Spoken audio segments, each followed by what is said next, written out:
So in SolidWorks, there is a weird issues going on. For example, if I open this part, so sometime you will see your part something like this. So how you can resolve this issue? Some people try this thing, but it doesn't work. So here's the thing how you can resolve this. So click on here, click on options.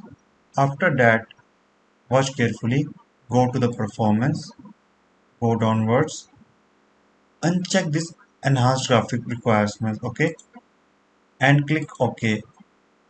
Now, just that to make this work, you have to restart the SolidWorks, okay. So I'm closing all of this.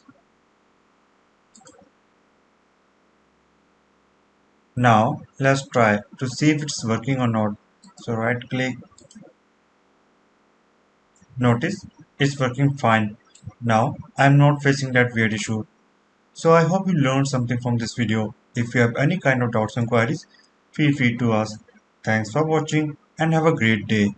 Namaste.